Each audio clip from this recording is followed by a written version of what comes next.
So we need to understand two important terminologies here. One is isolation levels and the other one is locks. So whenever the transaction is being executed against a particular set of data, the SQL server organizes a lock on top of that operation so that no other user can take advantage or modify the data that is being processed. This is important because if this was not the case, uh, you will have a lot of discrepancies. For example, if I'm booking a ticket for a movie and there are two seats left and I've already booked two seats, some other person can also book the seats at the same time and will not be able to find out which user has already booked the seat. So the concept of accessing the data by more than one user at the same time is called as concurrency. So in isolation levels, we have different types: read uncommitted, read committed, repeatable read, serializable, snapshot.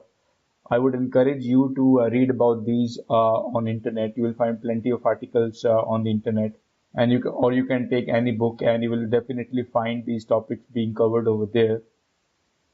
These are nothing but the rules used by SQL Server in order to find out when the log should be maintained or when the log should be released.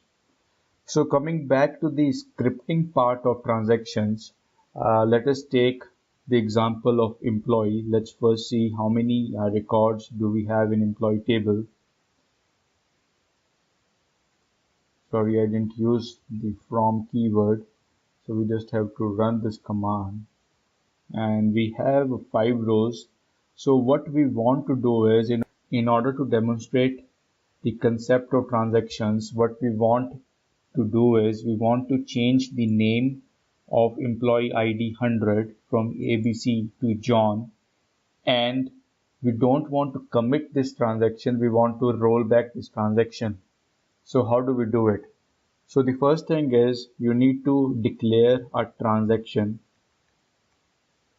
because otherwise if you issue an update statement, as I told you, that would be an auto commit, because SQL Server isolation level at this point of time is read committed. So if you issue an update statement, the data will be changed right away, and that would be a permanent change and will not be able to roll back it. So that is why we have to use a tran keyword. Now it's your choice whether you want to give any name to this transaction or not. So we'll give this transaction name as T1, and I think it should be begin tran T1.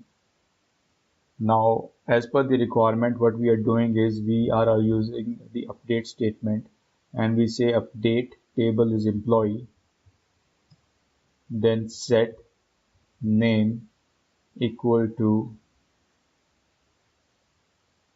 John, where EID equal to 100. So let's run this command. So it says one row affected. Now let's query the employee table, and you will see that the ABC has been replaced by John. But you need to remember that this is a transaction. This is a transaction going on. So we have the capability of rolling back this transaction. So if we say rollback tran, then name of the transaction, and execute this, and then again query the employee table, the name has been changed from John to ABC.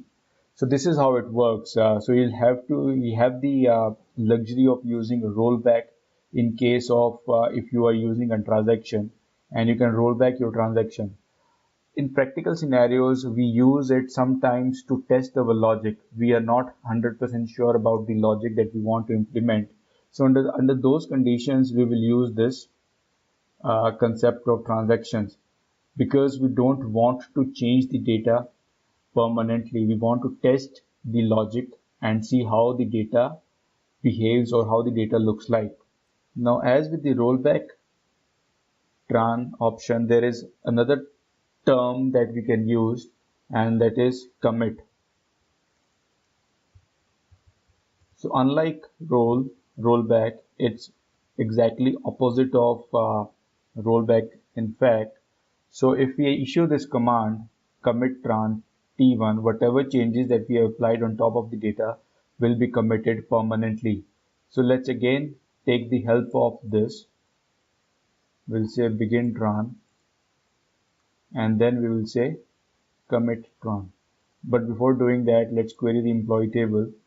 You can see that the name ABC has been changed to John over here, and then we'll say commit tran t1 and then execute the statement, and then again query the employee table. Now see, the John has remained there because what we have told the SQL server is that we want to commit this transaction because the transaction or the statement inside the transactions look all right. So this is the brief introduction of transactions. I hope it makes sense. There are some various other concepts as well. For example, table hints and when to use no lock or when not to use no lock. But let's not get confused and let's not confuse ourselves.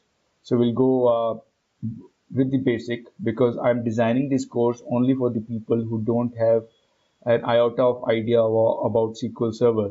But I want them to learn SQL Server so that they can advance in their career and get better opportunities. So stay tuned. We'll be covering, I think, our last chapter, and that would be chapter 12 in the next video.